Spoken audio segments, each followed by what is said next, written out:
We'll now move on to oral questions put by members to ministers. The Honourable Leader of the Official Opposition. Thank you, Mr. Speaker. My question is for the Premier.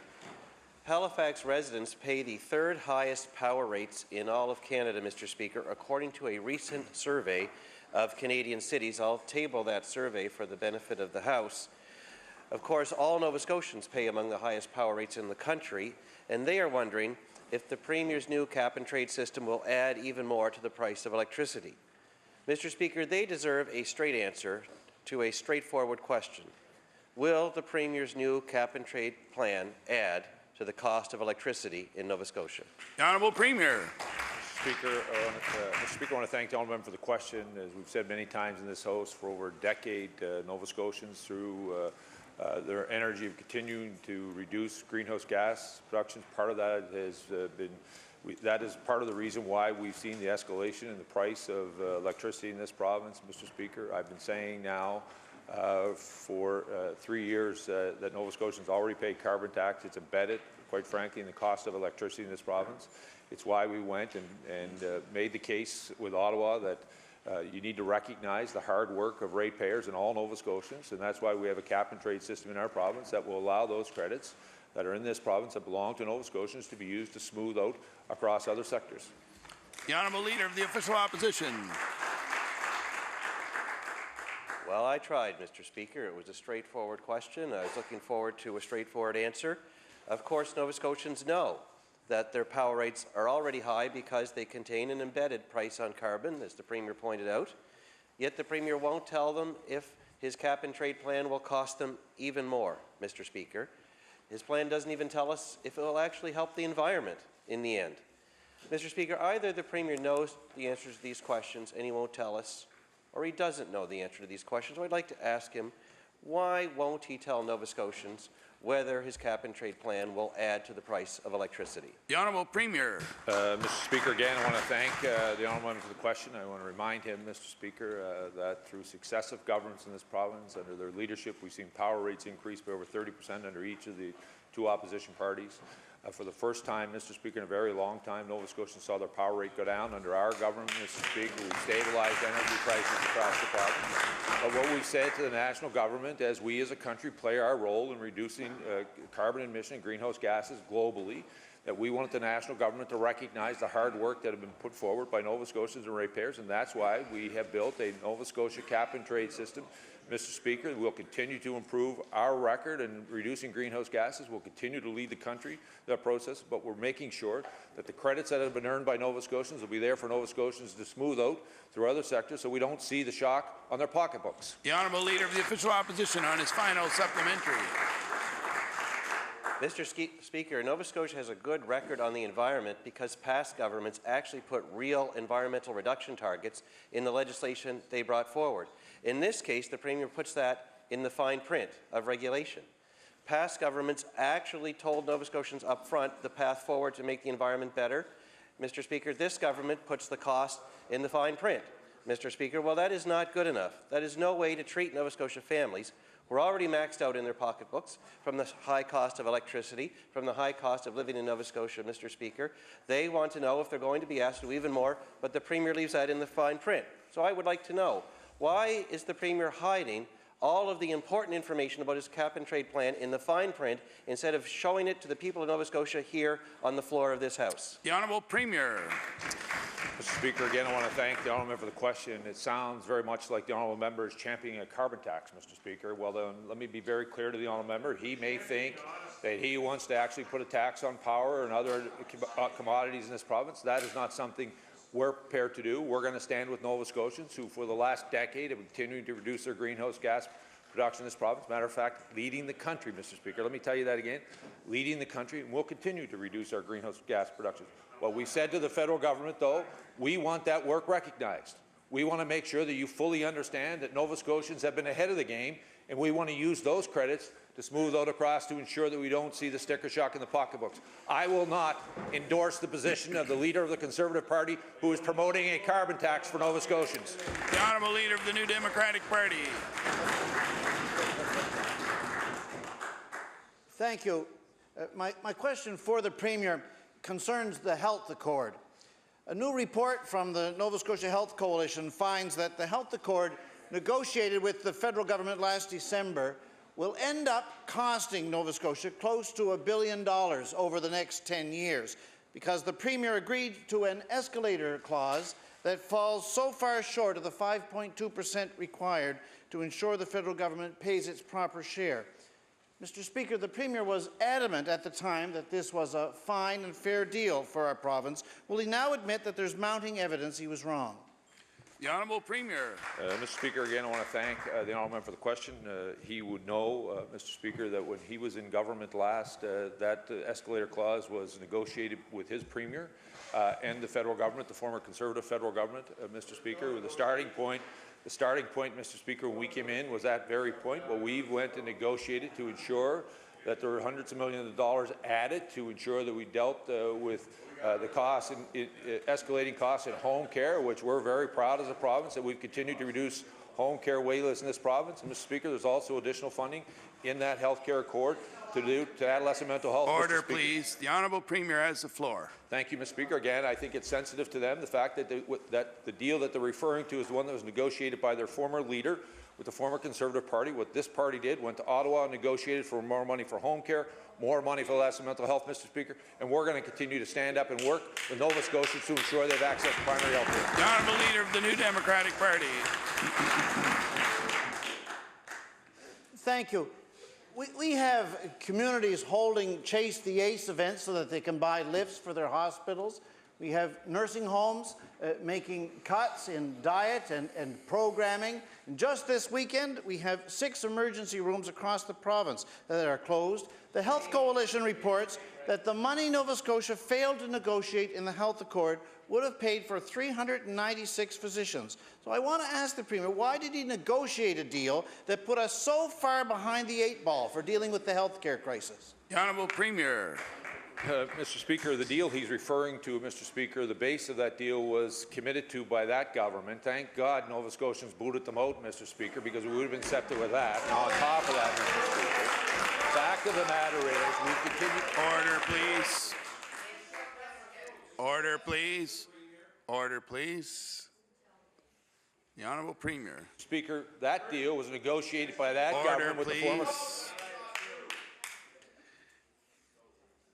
The Honourable Premier. Speaker, that deal was negotiated by that government, Mr. Speaker, with the former Conservative Order, government. please. I'll ask the Honourable Member for Sackville-Cobequid to come to order. The Honourable Premier. Thank you, Mr. Speaker. He knows that that deal was negotiated by that party with the former Conservative government, and Order, we added please. to... I will ask the Honourable Member for Sackville-Cobequid to excuse himself for the balance of question period. The Honourable Premier.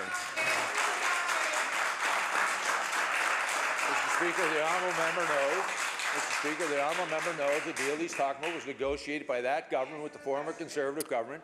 We negotiated on behalf of the people of Nova Scotia to have hundreds of millions of dollars added to that deal for home care, Mr. Speaker, which is a priority for our government, which continue to reduce the home care wait list, to provide supports at home for seniors where they want it.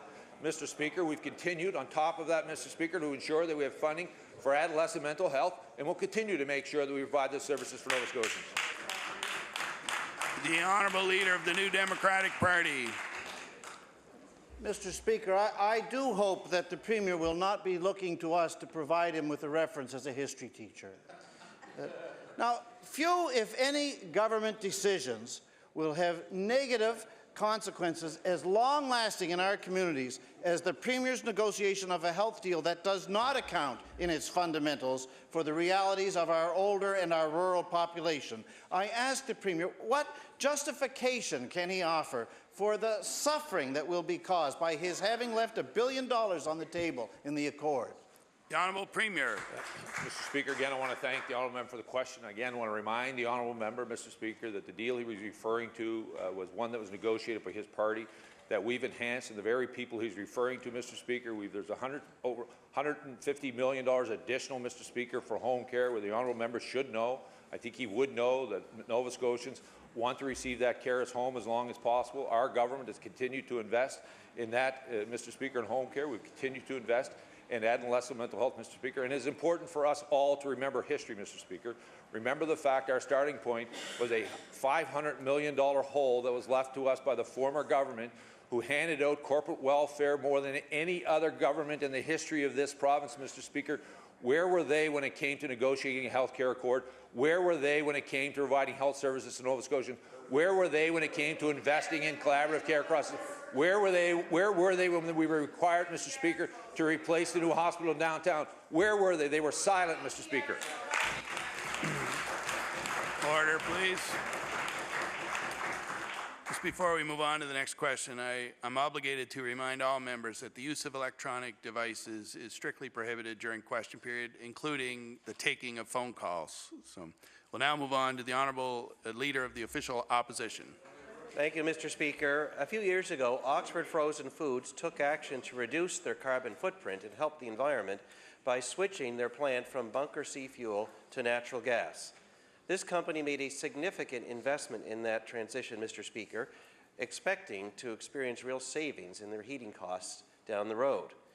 Mr. Speaker, the Premier's new carbon pricing plan puts all those savings at risk, Mr. Speaker, even though the company did exactly the right thing for its own self and for the environment. So I'd like to ask the Premier, how does charging them more under his cap-and-trade plan for doing the right thing make any sense? The Honourable Premier.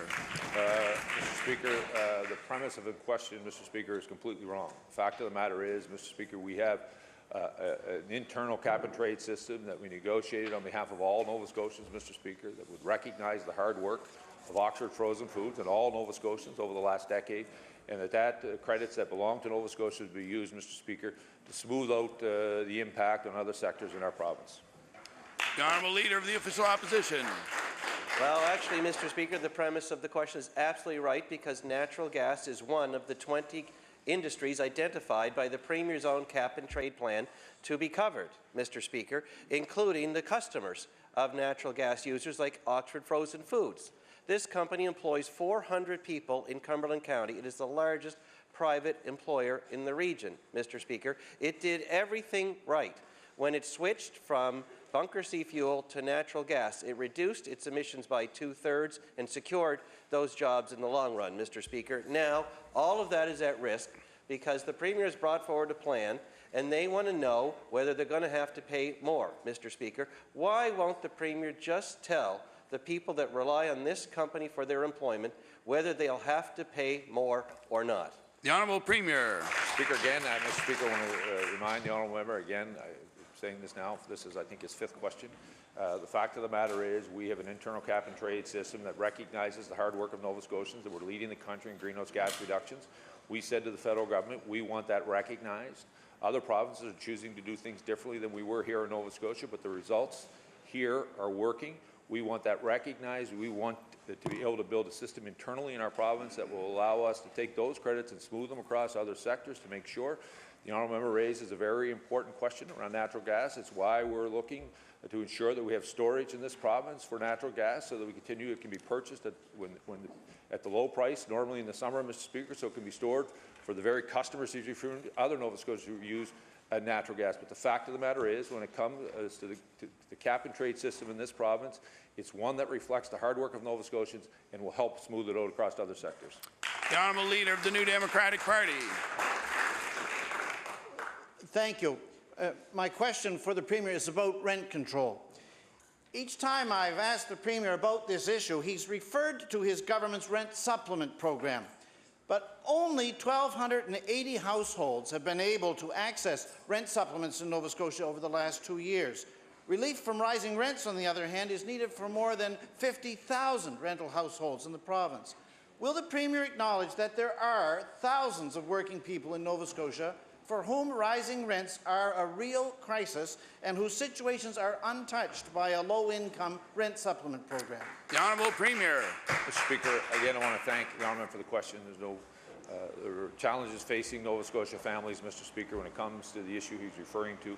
It's why we have introduced the rent supplement program, Mr. Speaker. We've enhanced that initiative going forward. He's very right, Mr. Speaker. We want to make sure more Nova Scotians have access to affordable housing. It's why we took the $40 million that the federal government had sent to the former NDP government that they left there without spending it where it was required. We wanted to make that investment. So rent subs is one aspect of that. If he looks at some of our own housing stock, out in the rural parts of the province, Mr. Speaker. We need to invest that to make sure it's available and improve it so it's available for Nova Scotians. We'll continue to provide those options. We know there is more work to do, and we're going to continue on that journey to reduce that affordable wait list. And I want to remind the honourable member again, it's been reduced by 20%, and we're committed to reducing it even further. The Honourable Leader of the New Democratic Party. Thank you. As the Premier and I have exchanged views about this subject, he has suggested that our philosophies are different, and I think that's the case. The Premier is primarily concerned about returns on property investments in the market, and we're primarily concerned about working people in our province being able to afford their rent. The truth is that, Mr. Speaker, in the HRM, there are 33,000 households with incomes below $40,000, and that means that they're not able to afford average market rents. So I've often heard the Speaker say that he is the Premier for all the people, but if this is so, why would he not support these 33,000 households by bringing in a program at no cost to government that would control the rents? The Honourable Premier. Mr. Speaker, the very program he refers to has been tried by other governments across the country and haven't proven to have the results he predicts they will have, Mr. Speaker. What it's proven, Mr. Speaker, is that there are fewer rentals available for low-income families, Mr. Speaker. So while he chases down something that's proven not to work, we've actually laid out a program around rent subs for low-income Nova Scotians. When we had an opportunity to reduce taxes in this province, Mr. Speaker, we increased the basic personal exemption for low to middle-income Nova Scotians. We took 60,000 more households off the tax roll, Mr. Speaker, leaving more money in their pockets. Mr. Speaker, we took the HARP program, we enhanced it, so now there are 5,000 more Nova Scotia families that will have access to an oil heat bake program, Mr. Speaker. All of those things could have been done 4, 5, 6, 7, 8 years ago when they had an opportunity. But, Mr. Speaker, they failed to act. They left people behind. Mr. Speaker, we had a presentation earlier today about the Home for Colour Children. They left them behind. The fact of the matter is we're acting on behalf of all Nova Scotians in a positive, productive way that proves to drive results. The Honourable Member for Northside Westmount. Thank you, Mr. Speaker. Mr. Speaker, my question is to the Premier, who is also the Minister for Aboriginal Affairs. Last week in the gallery, we had a group of Indigenous people from Southwest Nova in the gallery, and the member for Argyll-Barrington asked for the government to meet with those people to hear those concerns. Today, we have people from the Little Bedore Indian Village Band Association who are also fighting for their status and their rights to be recognized. So my question to the Premier is, will the Premier commit to meeting with the members for the Little Bedore Indian Village Band Association to hear their concerns? The Honourable Premier. Mr. Speaker, I want to thank the honourable member for the question. The honourable member would know that it would be the national government that would recognize or provide status for communities across the province. We know in this province that the Mi'kmaq have treaty rights that have been that are being protected. We will continue to respect those rights. We'll follow all the treaties that we're all treaty people in this place. We'll respect the rules and regulations in those treaties. We all have responsibilities for them.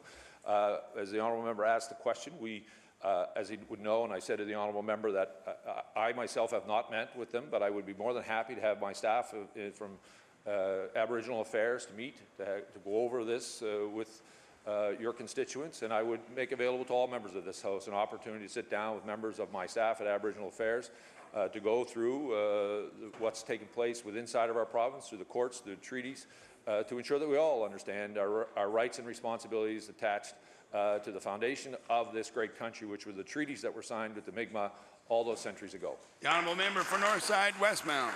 Thank you, Mr. Speaker, and I appreciate that answer. These ladies are here in the gallery today, and I would like to be able to tell them, when would it be possible that we could have them set up a meeting with the members of his staff to see, so they could hear their concerns? The Honourable Premier.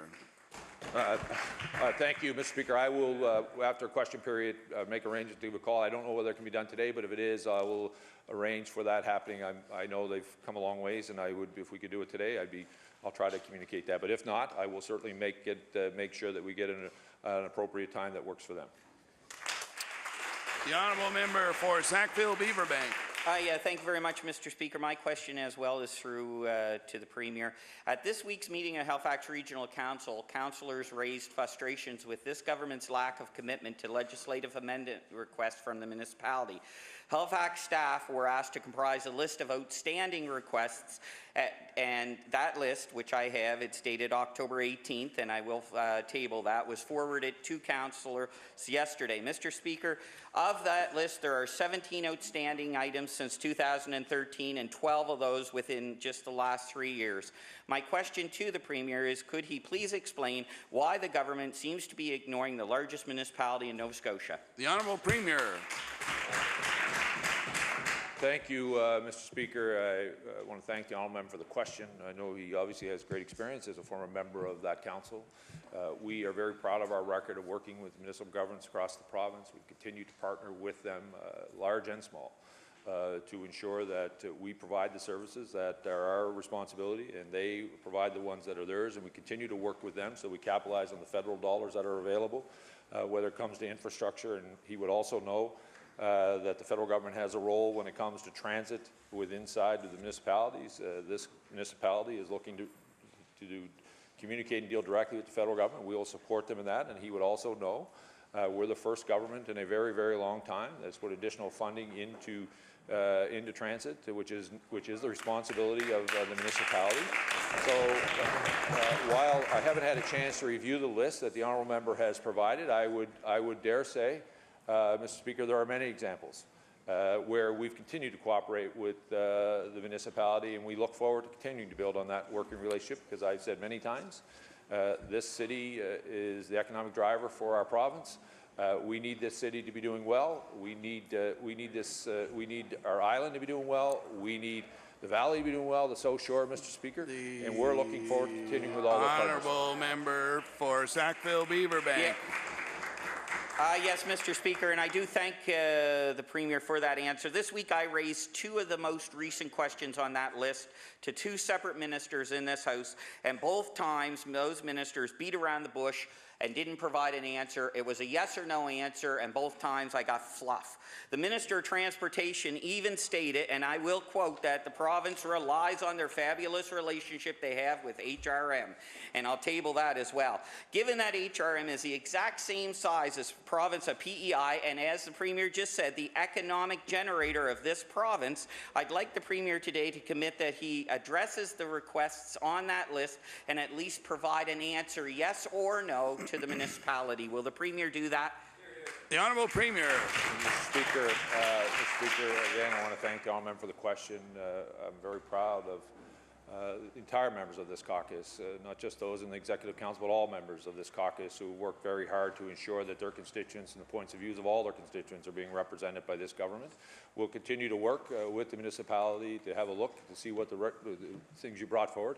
It's hard for me to say what I can do with those when I'm not even sure what they are at this point, but I'll be happy to review them and talk to them, Mr. Speaker. But I will say this, Mr. Speaker, some people confuse when you tell them no that you didn't give them an answer. No is an answer sometimes. We just can't do some of the things that people want us to do, and we have to say no. So we continue to move forward, and we'll continue to work with our partners, and I think it's important to recognize the fabulous relationship we have with our municipalities, and I don't think they can afford to say that enough. I think it's important to say when you're working with people. The honourable member for Sydney River Myra Lewisburg. Thank you, Mr. Speaker. Mr. Speaker, my question through you is to the Minister of Health. Mr. Speaker, the Minister and the Premier are always referring to how they've increased the amount of money going into health care. Actually, it's $6.4 million more to hire specialists, perform additional orthopedic surgeries, and reduce surgical wait times. But then, if you add on the $2.4 million more to support recruitment and retention of doctors. Now, Mr. Speaker, that's less than 0.1% of the overall budget of this province. That means that if you just go with the $6.8 million, that's about $9.30, or I'm sorry, $5.79 per person. But if you add the extra $2.4, that's still only $9.33 per person that's being invested into healthcare. Mr. Speaker, you can't even order a pizza for that kind of money. Now, my question to the Minister is, how will this investment, Mr. Speaker, will that help those who don't have a doctor today? The Honourable Minister of Health. Thank you, Mr. Speaker. I thank the member for the question. Indeed, Mr. Speaker, the member opposite talked about only some of the investments being made into our healthcare system. He made reference to the orthopedic investments, Mr. Speaker. He works that out as to what it is on a per-person basis across the province of Nova Scotia, Mr. Speaker. What he failed to recognize, Mr. Speaker, were the over 2,000 additional orthopedic surgeries that have been provided to citizens of Nova Scotia since we took office, Mr. Speaker. What that member fails to recognize, Mr. Speaker, in his calculation is the additional 500 surgeries that are going to be conducted for hips and knees, Mr. Speaker, based upon those investments. He forgets what the value, Mr. Speaker, not the dollars, but the value of quality of life to those people, those extra 500 people that those investments will provide hips and knees over this year. Thank you. The honourable member for Sydney River, Myra Lewisburg. Mr. Speaker, what he fails to recognize is the very fact that there are thousands of people that don't have a doctor. He's talking about quality of life, then he should be worried about those people that don't have a doctor in this province. Mr. Speaker, in Sydney alone, we need 4 family physicians, 4 psychiatrists, 3 pathologists, 1 respirologist, a pediatrician, infectious disease specialist, orthodontist, a radiologist, and a child and adolescent psychologist. Mr. Speaker, if he is so concerned about the individuals and the quality of life of the people in the province of Nova Scotia, how come he hasn't provided 100,000 people with access to a real doctor? The Honourable Minister of Health. Thank you, Mr. Speaker, and I thank the member for raising this question. This line of questioning seems to be consistent with the questions yesterday. Indeed, yesterday, Mr. Speaker, the member yesterday... Order, please. Order, please. The Honourable Minister of Health. The member yesterday asked specifically about a news release from back in 2016 asking about the status of Mr. Speaker, this community. The extra, the announcement was about additional resources for primary care providers to join a collaborative team, Mr. Speaker. Pleased to let the member know that both of the family physicians that were identified in 2016 have been recruited and are working in Cape Breton right now, Mr. Speaker. The nurse practitioner... Order, please. The honourable member for Sydney River, Myra Lewisburg, will come to order. I didn't get my pizza today. The honourable Minister of Health. Mr. Speaker, the nurse practitioner that was identified in that news release that the member referenced yesterday, Mr. Speaker, has been hired and is working in his community, Mr. Speaker. The social worker and the dietitian are expected to start very soon, Mr. Speaker. They've been hired, Mr. Speaker. So indeed, Mr. Speaker, we've been delivering on our commitments to recruit and provide primary care providers across Nova Scotia and in Cape Breton. Thank you. Please. The honourable member for Truro, Bible Hill, Millbrook, Salmon River. Thank you, Mr. Speaker. My question today is for the Minister of Transportation. The provincial courthouse in Truro services all the residents in Colchester County. For more than 25 years, it's been located in an abandoned grocery store on Prince Street.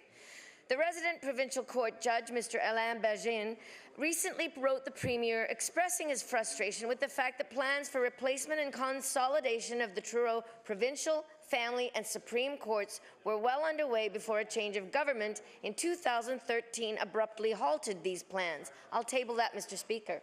So my question for the Minister of Infrastructure Renewal: what happened to the plans to replace the provincial courthouse in Truro? The Honourable Minister of Infrastructure Renewal. Thank you, Mr. Speaker. I'd ask my colleague, the Minister of Justice, to respond. The Honourable Minister of Justice. Thank you, Mr. Speaker, and I appreciate the opportunity to answer the question.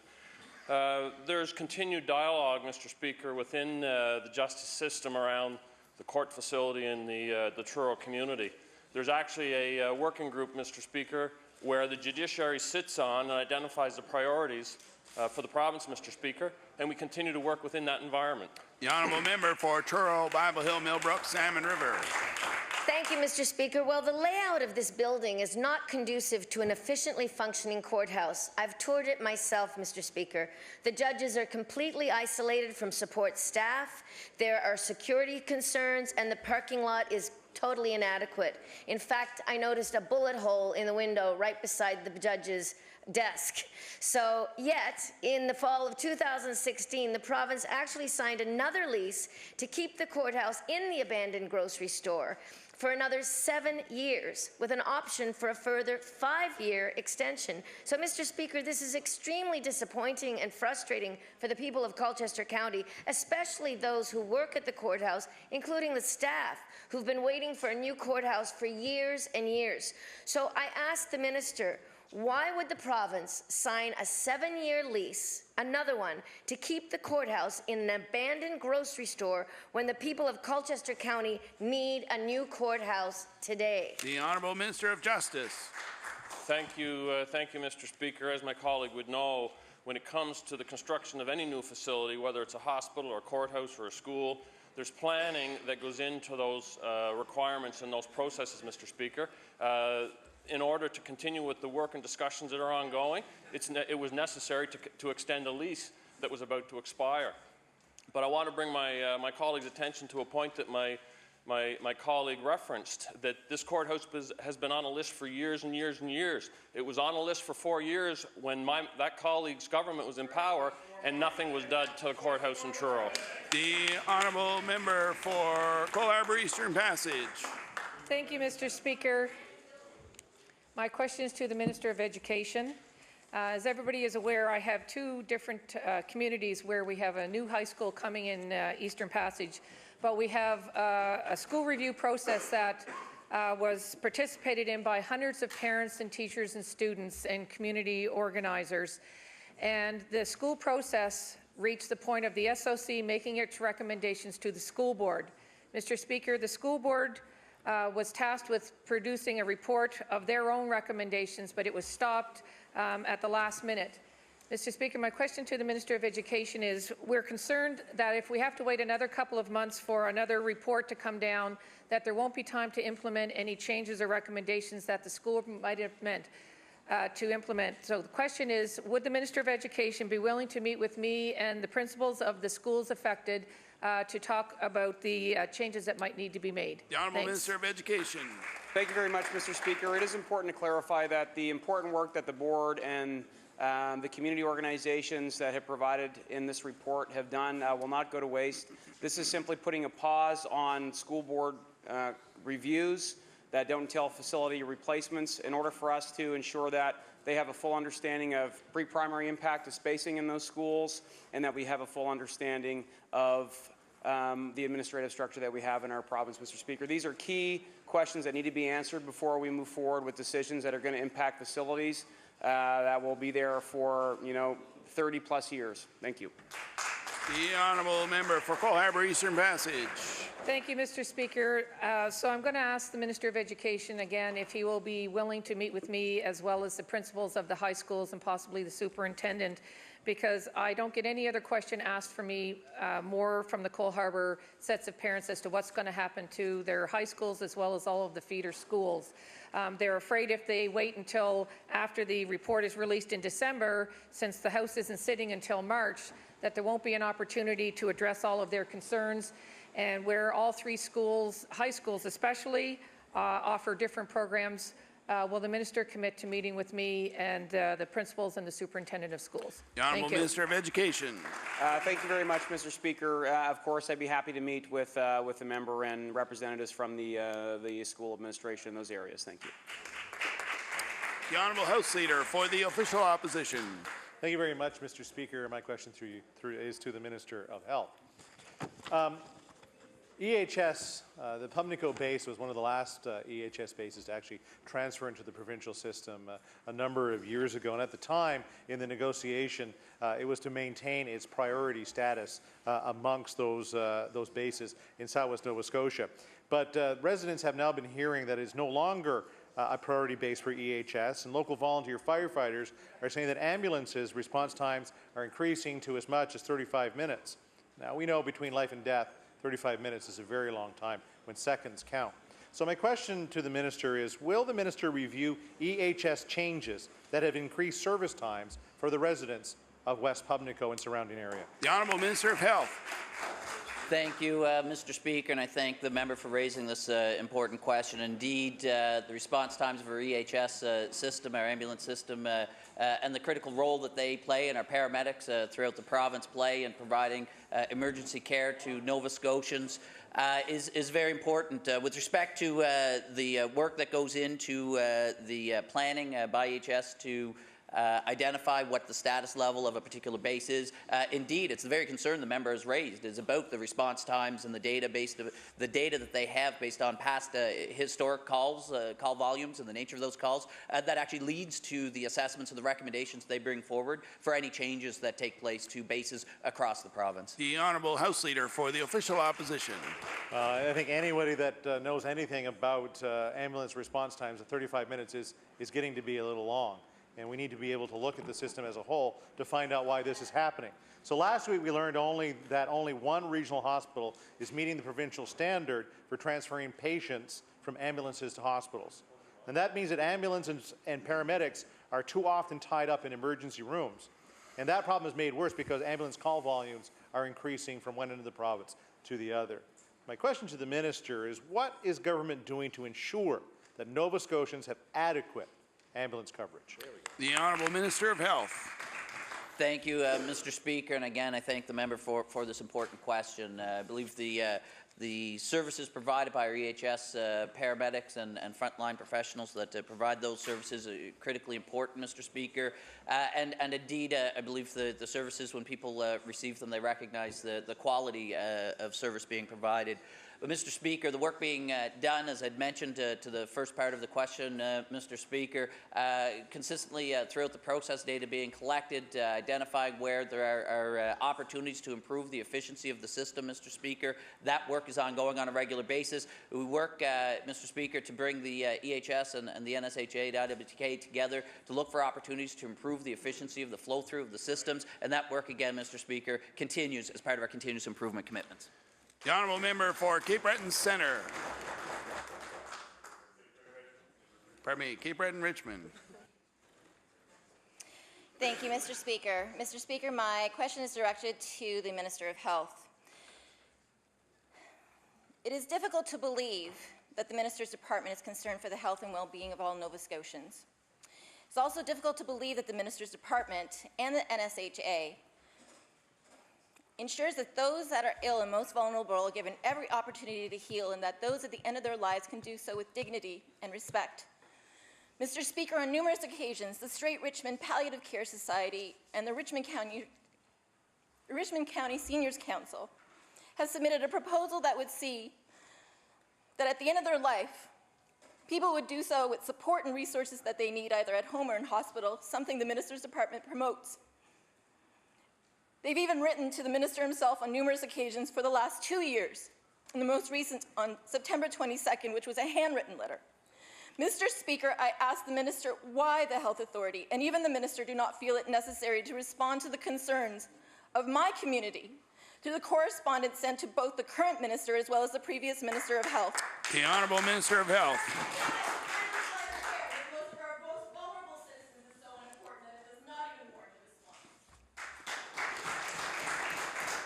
Thank you, Mr. Speaker, and I thank the member for the question. Indeed, Mr. Speaker, we do know, and I want to pass my condolences on to the member. I know there has been a recent loss in the member's family.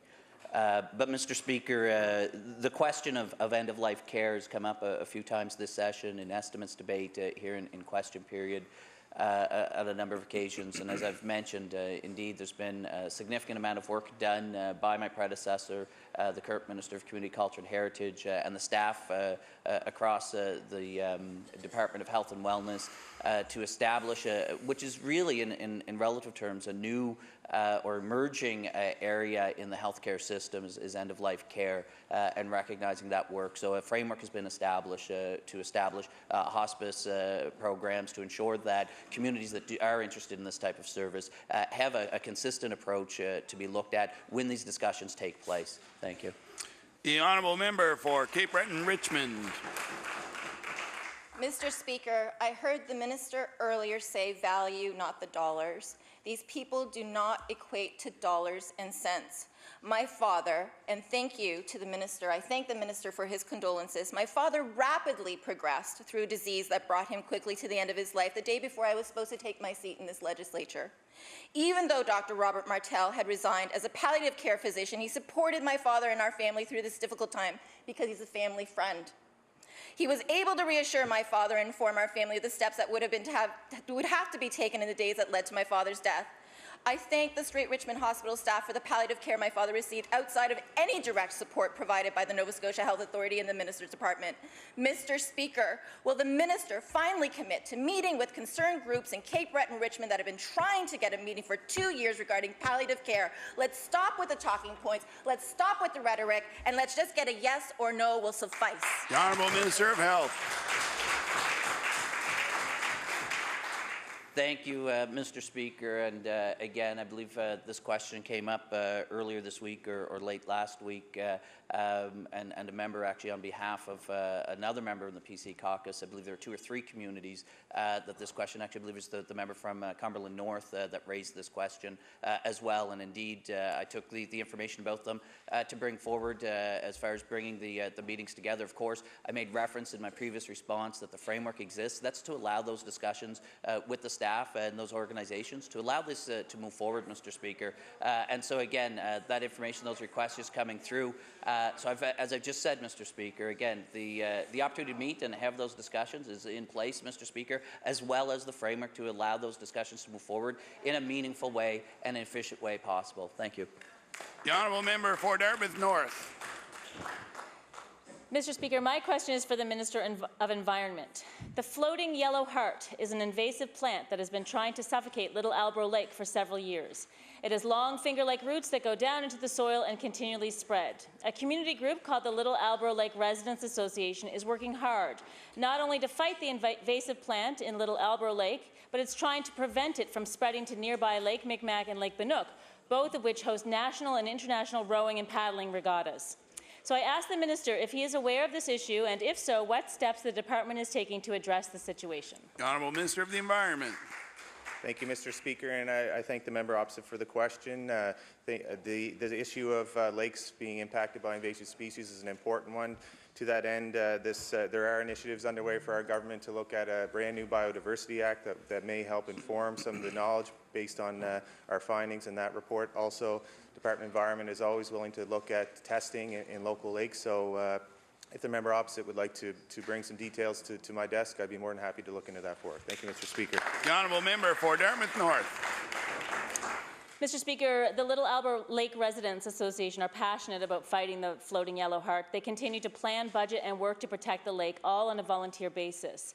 The group could use a relatively small amount of funding to help further their efforts. I have written the Minister asking for his department to provide that funding, and I'd like to ask him here again today. Will he contribute those funds to the Little Albro Lake Residents Association to support their valuable efforts dealing with the floating yellow heart? The Honourable Minister of the Environment. Thank you, Mr. Speaker. And there is precedent in the department to look at various lakes across the province and work with our post-secondary institutions in terms of doing testing and things of that nature. So what I can commit to today is taking a look to see if that falls along that same process that we have within the department. Thank you, Mr. Speaker. The Honourable Member for Cumberland North. Thank you, Mr. Speaker. Mr. Speaker, last May, Christy Purdy Brander's son, Jeffrey, who was 22 years old and has Asperger's, began having headaches. He had to wait 5 months to be seen by a family doctor in a collaborative care centre in Pugwash. In October, he was seen. A diagnostic test was ordered, but before it was done in December, Jeffrey suffered a seizure and was hospitalized. He was diagnosed with a terminal brain tumor. Mr. Speaker, my question to the Minister of Health is, when is his department going to come up with real solutions to reduce the long wait times, both to see a doctor and for diagnostic imaging? Mr. Speaker, it literally makes a difference between life and death. The Honourable Minister of Health. Thank you, Mr. Speaker, and I thank the member again for the question about steps being taken throughout our healthcare system. As the member would know, having worked in the healthcare system previously, that the healthcare system is very complex and interrelated, which means, Mr. Speaker, there's no single solution to address the particular excuse me, the particular challenges in any particular area of the healthcare system. What I can tell the members, as we've stated before, the steps that we're taking to improve the performance. One is in terms of looking at our healthcare system as a provincial system. Indeed, a member from her caucus, the member's caucus, brought up just earlier this week a situation with a person in Yarmouth about diagnostic imaging. Mr. Speaker, pleased to announce that that individual has been contacted, is able to go to another part of the province to receive that work, Mr. Speaker, just the way the One Health Authority system is supposed to work as a single system in the province of Nova Scotia. The honourable member for Cumberland North. Mr. Speaker, no matter the explanation, it's not excusable, and there are real solutions. Mr. Speaker, Christy Purdy Brander, the mom herself, has been unable to work due to this overwhelming diagnosis, and she's been caring for her son full-time. A few years ago, she actually lost another child. This idea of losing yet another son is paralyzing to her and is heartbreaking. She's applied to use her long-term disability insurance, which she paid into for 28 years. The insurance company told her she doesn't qualify because it took her 3 months to see the family doctor to get this diagnosis. So now these long wait times have now hurting her and her family financially. My question to the Minister of Health: it is clear when this government wants to make something happen, like pre-primary, they can do it. Why will they not take the health of Nova Scotians seriously and come up with real solutions? The Honourable Minister of Health. Thank you, Mr. Speaker. Again, the situation that the member brings forward obviously is concerning. I think all members in the legislature, our hearts would go out to the mother, the family, and then the children in a situation like that. Absolutely no one. I think the member, if she took a moment to pause and reflect, her words and a choice of words that were brought forward here, Mr. Speaker, to suggest that I, the staff that work in the Department of Health and the Health Authority throughout our healthcare system, do not take the concerns of individuals in situations like this seriously, I think, Mr. Speaker, is unfortunately very disrespectful to the many hardworking people throughout the healthcare system. Of course we take it seriously, Mr. Speaker, and that's why we continue to work. The suggestion, Mr. Speaker, that these challenges in our healthcare system, Mr. Speaker, that the challenges in our healthcare system are new, Mr. Speaker, is ignoring. If that member suggests we aren't taking this seriously, Mr. Speaker, that member recognizes no.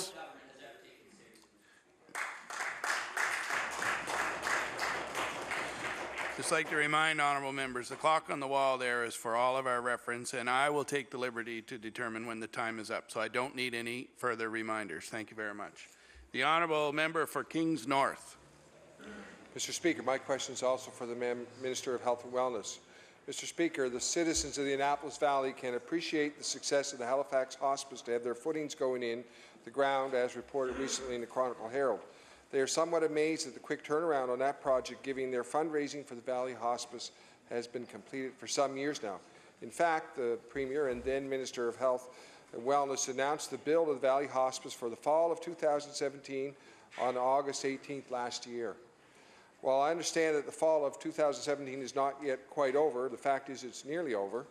Mr. Speaker, my question, can the Minister confirm the Valley Hospice build will in fact start in the fall of 2017 and tell us when tenders on the build will be issued? The Honourable Minister of Health. Thank you, Mr. Speaker. I think to some degree the fall has just begun. It's been less than a month since the fall actually started, Mr. Speaker, so I wouldn't want to wish our year away. But, Mr. Speaker, as far as the work, indeed, the work has been progressing on the Valley as it has up here in Halifax. As far as the specific tender date, I don't have that information on hand, Mr. Speaker, but again, the last time I checked in, the work around the design, site selection, obviously progressing very well. So again, I've had no updates to suggest that that timeline was not going to be met, Mr. Speaker. I'll certainly double check and get back to the member if there is any deviation from that schedule. The honourable member for Kings North. Mr. Speaker, I'd like to thank the Minister for that answer. Mr. Speaker, not only have the Valley community been patiently waiting for the hospice, but also for dialysis. It was part of the original MOU with the Health Authority on the hospice project. In fact, dialysis for Valley Regional has been announced a number of times, showing up in the capital plan each of the past 4 years.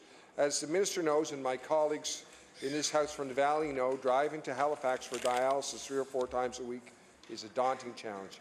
Mr. Speaker, my question for the Minister, when can the citizens of Valley expect to have dialysis services at Valley Regional Hospital? The Honourable Minister of Health.